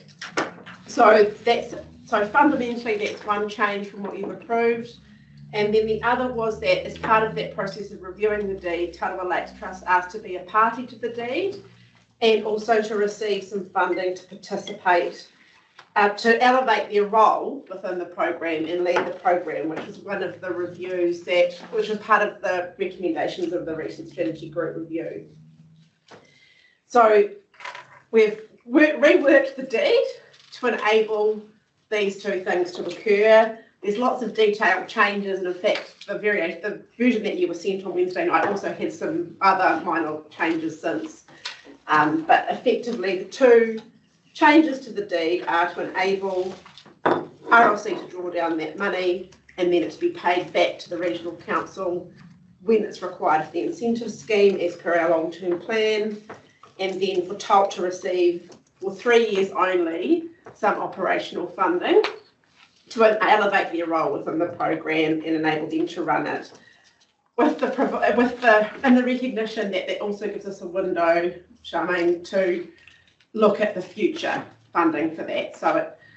And that would be Crown funding. It wouldn't be regional council funding. It would be the Crown's share of the deed. So that are the fundamental changes. Is there anything you want to add to that, Charmaine?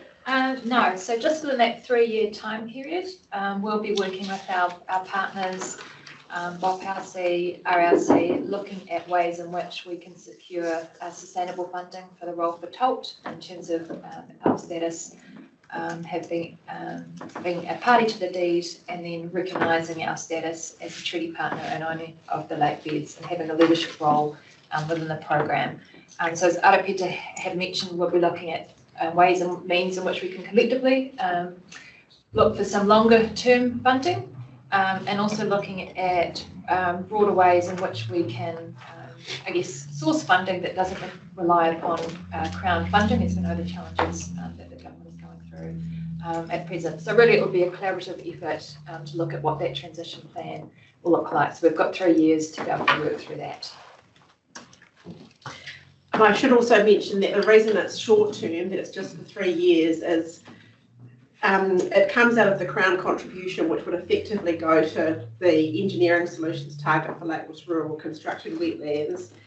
And we felt that any period longer than that would affect the delivery of the outcomes of the deed, because you're effectively transferring the money from building a wetland to, the cost of title relates trust being participating in the strategy group management program. We thought it wouldn't affect, as detailed in our report, wouldn't affect the outcomes, the delivery of the outcomes under the deed for that short period of time, based on the total spend on those over the 10-year life of the long-term plan. But we could do it for a short period to buy us some time. I'll open up for questions shortly, but just an initial question for me in terms of the funding that's really being provided to TUP to support their participation.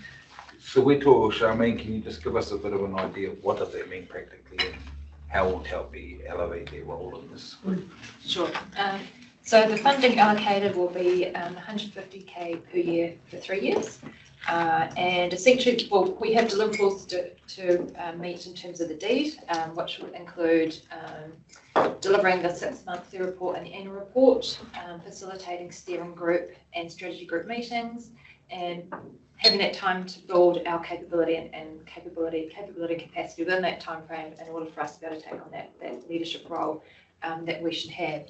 So that's sort of generally and broadly what the funding will be utilised for and what we'll be looking to do during that 3-year period. But we need to finesse it and then actually work through, okay, broadly that's what we're doing, but what is the detail behind that for us? So I suppose we'll see the initial, what that looks like as part of the implementation planning that's going to happen. Yeah. Cool. I think, there's a bit of an administrative function in terms of running that space, but, it's meeting the recommendations that have come out of the review in terms of elevating our role in that space. And importantly, with the refresh strategy and vision that's elevating Te Tuapapa, but supporting, because like I said, we know how this works when we're doing our Omahi on the Lakes, but supporting our partners to embed that within the Lakes program, the wider Lakes program.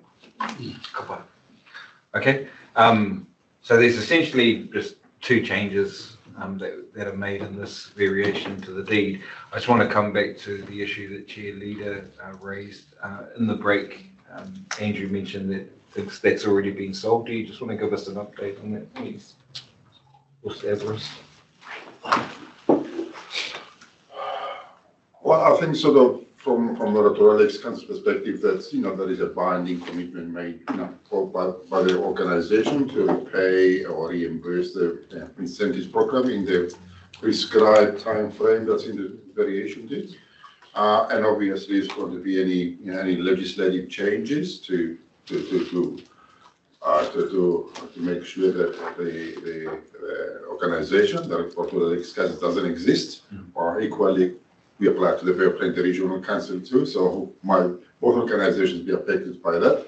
But the organizations, the Rotorua Lakes Council has got a whole range of commitments, and obviously, the organization holds that very, very seriously, in their current long-term commitments, and we don't envisage that that situation arise where the council will walk away from it, the commitment is made. Thank you so much. Just a couple of other points to add to that. So, as Deborah said, there are lots of commitments councils make. We've made lots of commitments to mana whenua partners, which don't contain any provisions for possible legislative changes that might see the end of Lakes Council. Equally, it's the same for Regional Council. I would point out that the current government hasn't indicated that there's a program for reorganisation of local government, so I don't see any actual foreseeable scenarios that we need to be planning for at the moment. And the second thing I'd add is that the discussions I've had, and I have spoken with the Chief Executive of MFE as well, to check that the Minister's intent is still consistent with the document as drafted, and my understanding is that's correct. This is devolved funding to the strategy group, so at the moment, the best use of the, forgive my layperson's terms, best use of the funds is to offset the cost of borrowing for Rotorua Lakes Council. At such time as the funds are required for a program that's approved and in progress by this group, then that devolved funding will be accessed via Rotorua Lakes Council. So the mechanisms and the mechanics are somewhat complex, but the intent's still the same, and the document still outlines that intent through the mechanisms available to the Crown. The way I read Chairman Leader's comments wasn't a question of intent, was more about just the mechanics and having the security for organisations to know that money will flow back at the time it's required. So I assumed this was taken care of at an operational level. So my feedback to Chair Leader is that they need to point out specifically where they think there's a gap and what the mechanism is. Yeah, and through you, Chair, the only gap I have seen in the drafting is between the possible operationalisation through the mechanics and the intent is if somehow Rotorua Lakes Council were unable or unwilling or were removed as an entity to honour this contractual commitment. But it's the same for any other commitment, any other contract, any other agreement that the Lakes Council it's on the understanding that there's that we continue to exist as a going concern. So that would be my advice to the group. Okay. Are there any further comments on that particular matter?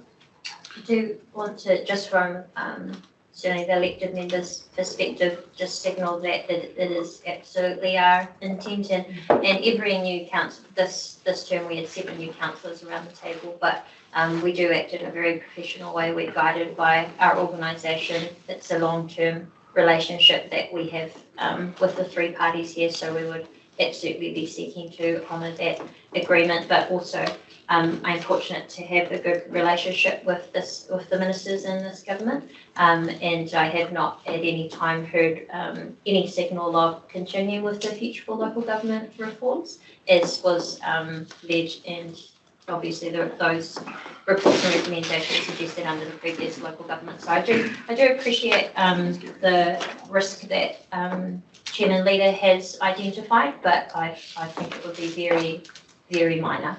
And would certainly not be a risk that we would be concerned about. So just really providing our reassurance from Rotorua Lakes Council. Thank you. Any further questions or comments on the paper in its entirety? Oh, thank you, Mr. Chair. Yeah, I'm liking what I'm hearing this morning because in terms of the commitment, because this is a trust deed, it's enforceable. The instalments are clearly laid out, and RDC has committed to the increase in target rate for lakes enhancement through their 24-25 plan. So I'm just wanting to know, in terms of what would be the quantum of the target rate to pay back the 10 million between now and 2032, just to give us an idea.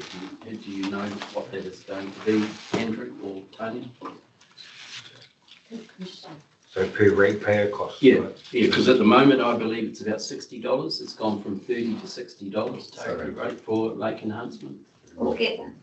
I would imagine this would have been the detail the staff discussed, so I might just, if you don't mind. Well, sure.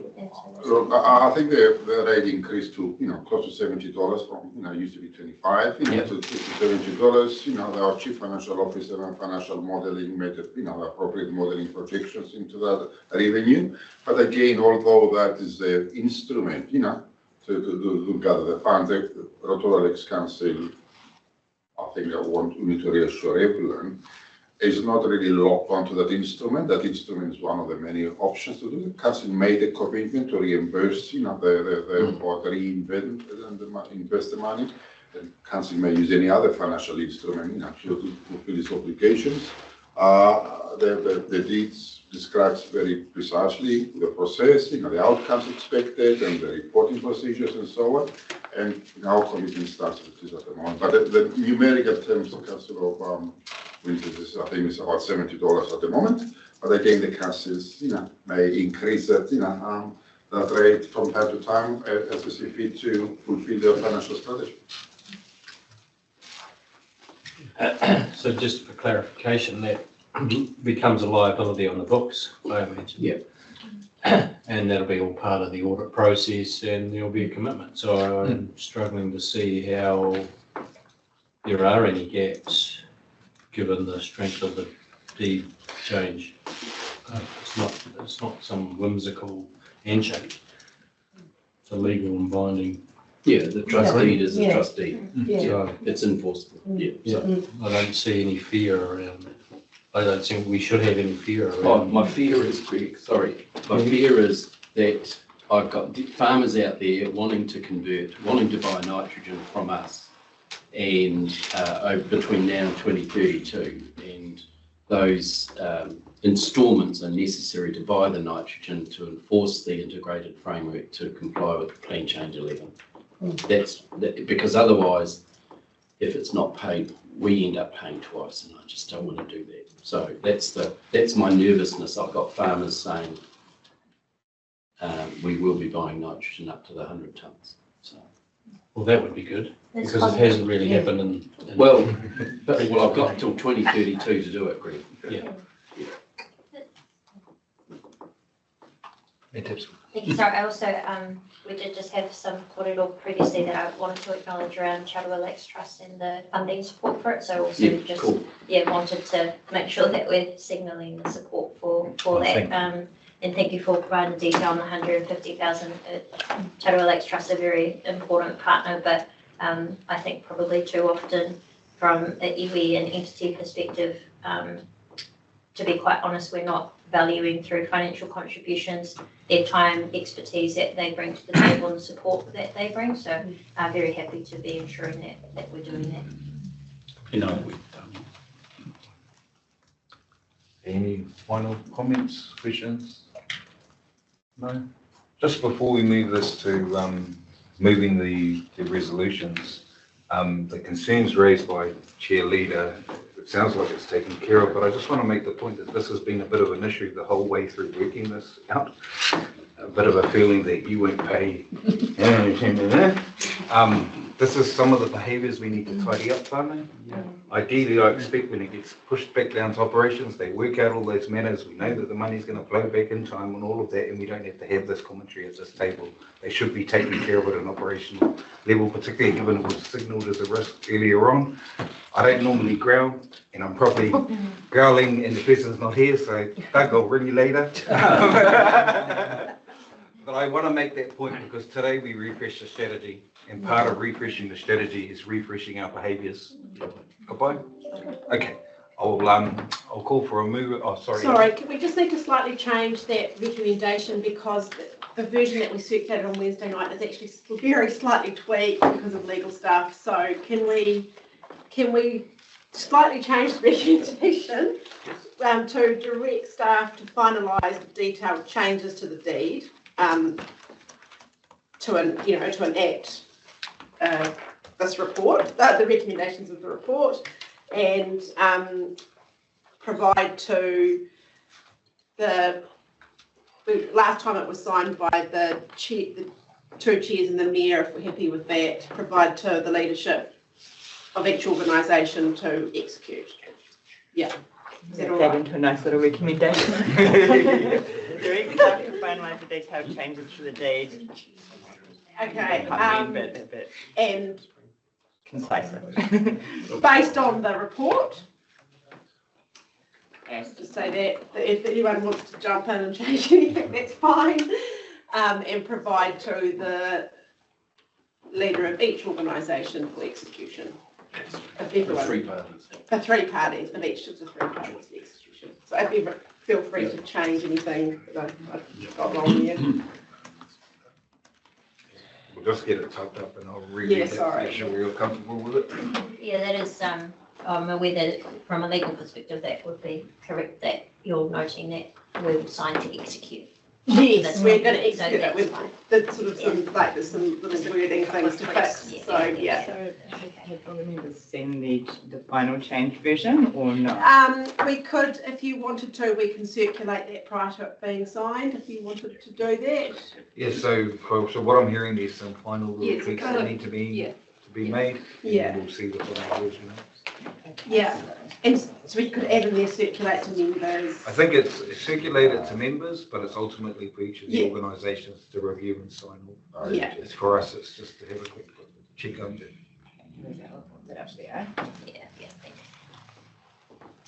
Okay, start to finalise the detailed changes to the deed. Yeah. For execution and final sign off or? There's some suggestions. Just double checking though, exactly what are the detailed changes?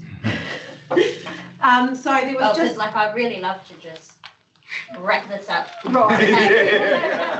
And wait till next Yeah. Do we need to make specific reference within that resolution of the 10 million transfer and the 150? Because it doesn't actually mention that, eh? So we just. Receiving. All wrapped up in All wrapped up in. Yeah, so that's what, and I'm saying based on the report which outlines that, those changes, yeah. Sorry, I do want to hear the response to Tony. Sorry. Just, can you give us a sense of what the minor changes are? So for example, it's the TOLT's description of activities. Right. So we've had a wording change because TOLT couldn't commit to the out years because we weren't funded for the out years. So we can commit to doing work within 3 years we're funded for, but we couldn't commit to doing mahi beyond that because we were funding for it. So we just tweaked the wording and to change it from TOLT to essentially a reporting activity. So it's just changing some of the wording which had nearly been agreed upon in that schedule, just changing our obligations slightly. So none of these changes are substantive? No, they're not substantive changes, they're just minor I think changes. just some wording that makes that clear in the resolution, and I think that kind of addresses the issue, that it's minor changes. They're minor changes, yeah. Could we put to the date as Because detail sounds like implicating. Yeah, no, just detail, that's Detail tweaks, minor so it's changes. like, well, I need to go, yeah, it needs to sort of be just proven to make sure the numbers reference match the numbers and, yeah. Put I'm minor happy for changes. someone else to take it. Through the chair, might you call them drafting changes to be clear that it's not changing the intent? Minor changes drafted. Minor traits. Well, it's not Chair, my suggestion would be to change the detailed changes to minor changes. Yes, and then And just leave it as that. yeah. And that's pretty standard for a lot of To resolutions. finalise the Well, minor they have to be changes right, to we're the not sorry, GDs. Just leave minor out, just put the Include and changes. tick out there. That works, and you debate about what minor is versus minor. Yeah, that If works. you leave minor out and just put the changes. So is someone willing to move and second in that case? Councillor Brown, move. Seconder. Councillor Winters. All those in favour say aye. Aye. Against? Carry. Kapai. Mr. Chairman, I'm just looking at these three circles, and you're talking about this collective having to up the game in the context of its phenomenon and its commonality, right? Those three circles that we just talked about in the strategic priorities are quite critical. This is part of giving action to that. And fundamentally, to those loops is trust too. Kia ora. That's what it comes down to, building trust, moving together. And so I'm looking at that and I'm saying, well, that's the value of what we've just done with Alba. Now it's actually translating it, moving forward in this type of situation. Yes. So on that note, I am willing, however long I'm still in this role for, but I will call stuff if I'm seeing it whānau. You know, if I feel like the behaviours are out of whack or we're not trusting each other, I'm just going to call it. Because we need to start addressing that and get to a point where we just. Have I all good with that? Can I just, sometimes we've got to get down into the weeds because we're spending public money. And I've got to be completely comfortable that I can explain to Joe Public where the money's being spent. And I've got to get down into the weeds to sometimes see the detail. So I can tell Joe Public, it's public money, it's not our money. But just as an example, with that last example, that concern was signalled maybe a year ago or whatever. The fact that we've come right to the end, we've got made these changes and the question's been asked again. My frustration is why wasn't it dealt with as it was being worked through? And I think that is a fair point from a governance perspective. Okay. All right. So we've finished 8.2. Thank you. Awesome to get that variation to the deed over the line. Okay, so final item on the agenda. Phil is going to give us an update on the Rotorua Climate Change Working Group. Thank you for bringing this to the table. I know there was a lot of activity when the lakes were really high and water was in people's houses. and it's kind of fallen away. So I appreciate, Phil, you bringing it back to our attention and letting us know where the community is on the kaupapa. Thank you. Thank you, Chair, and through you, look, thanks for the opportunity. I just thought it was appropriate, and I will be quick because I know we need to get away. But I did think we're about halfway through our process, so I thought it was a good opportunity to bring it back and just let everyone know where we're at, and I'll just very briefly say where we've come from to start with. So, beginning of the year, as you remember, this group instructed us to go away and work on establishing this very specific working group for lakes Rotorua and Rotorua to address their unique issues around flooding through climate change, as those two lakes don't have any natural overground exits, which is different from all our other lakes. So I went out and worked with the communities, and I have been working with them over the previous year when they were in flood. So I have a good network of relationships out there. I went out and from feedback from the communities, we've established this working group, and it's made up of 2 members from each community, so 2 from Rotorua, 2 from Rotorua. It's also 2 iwi members, 2 Pākehā members, so we're quite a balanced group. So 4 community members in total, and myself as facilitator and chair. I reached out to Andy Guerrier from Regional Council, who likewise has worked with those communities for years, but especially during the flooding, and invited Andy and also Robert Cliffley from Lakes Council, who's also had a long-term relationship with those communities, to come in and as advisory support from both councils, so that we have that link back to councils, pull in information to help us. As I said, Andy's got a long-standing connection to communities, and a really important thing from my perspective was that he has the respect and trust, and here we are back to that word again, trust. Is the trust of the communities out there. So it's been great.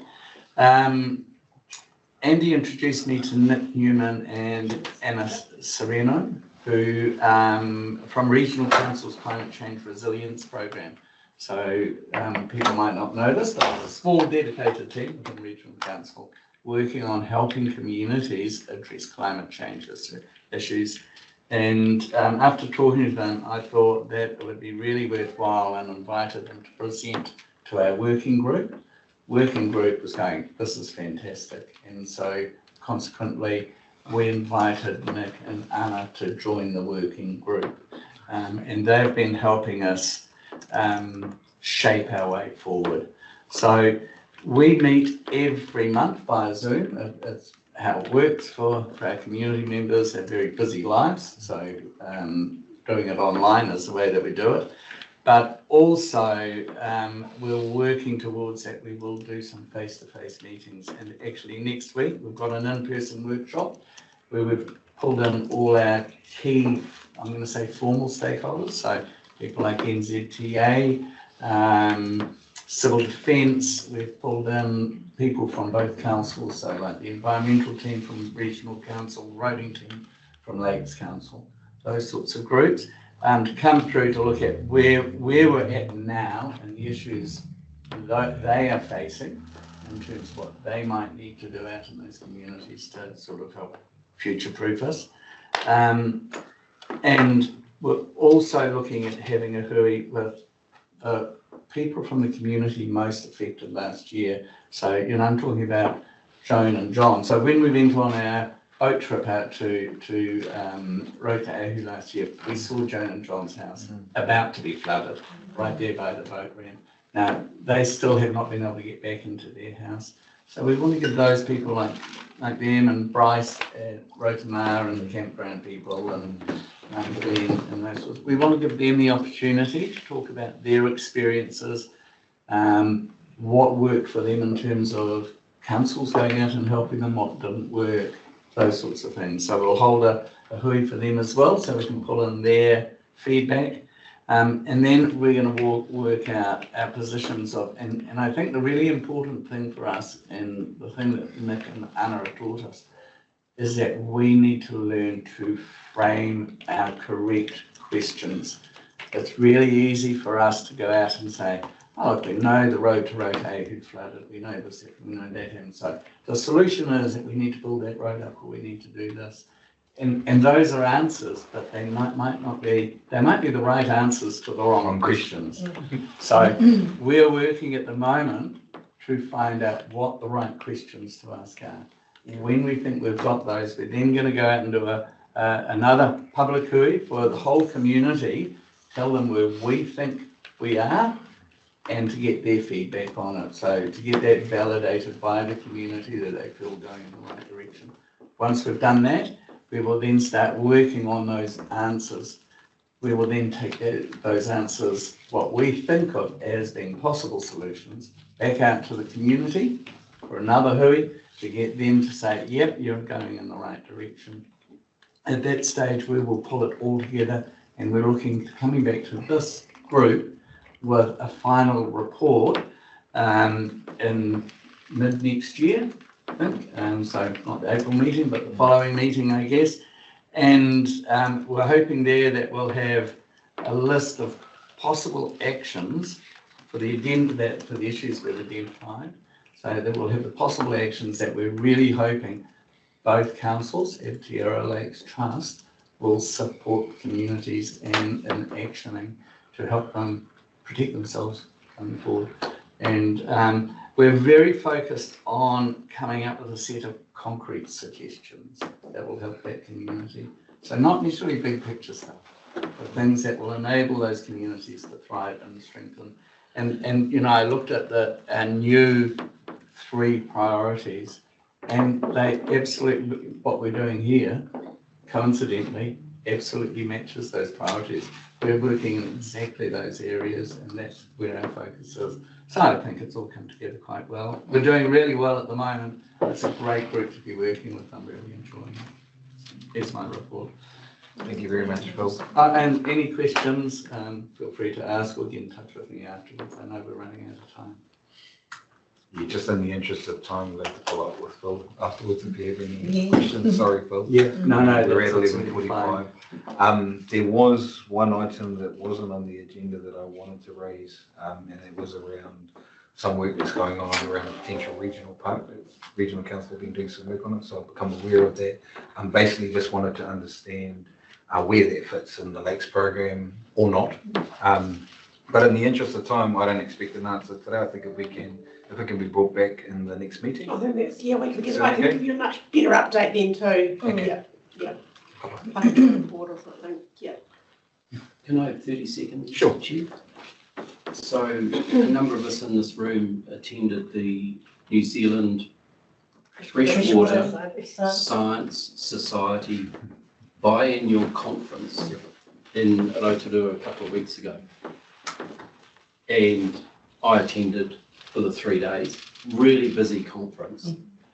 And I just want to acknowledge William Angaru, who was the first keynote speaker. And he's just a natural speaker, Mr. Jim. He just mesmerised a couple of hundred scientists with his corridor about where we've come from for Te Arawa Lakes Trust, the settlement, the work we're doing, this catfish work, how he's engaging with the community, and I'd just like to acknowledge William for his fantastic corridor on my day. There's a video, bro. Oh, I don't know. If there is a video, can you share it around? I'm keen to listen. Sound like you. It was actually great. There was gin in the water, I'm sure.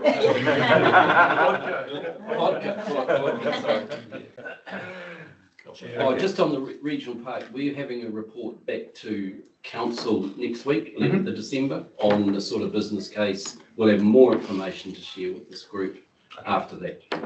Cool. So our next meeting. Just a small thing. Catherine talked about working groups. Had a quick chat to Soweto and William. We're not on those, it seems, but as on this side of the table, strongly recommend we squeeze our way in, given the risk that we face. Sure. To curricula. Come on. Okay. Noted. You know, Peter, yeah, you've got your elections on Sunday. So, you know, they're obviously, depending on changes, there might be some inductions required in the context of this particular group. I think, you know, but the operations will continue, no doubt, without interruption. But from a governance perspective, you've got something on your plate, I guess. That, yeah, I suppose just in the context of this particular group, I've been advised from regional council staff that my appointment follows the LG. Yeah, it's independent. It's independent. So I'll stay on till the end of the local government cycle. Last year. But there'd still be an update from for Arawa Lakes Trust going into the new trustees. It would be in this place if it's not. Yes. Jeff or myself or. So all the best. Yeah, we wish you all the best. Yeah, lovely. Me too.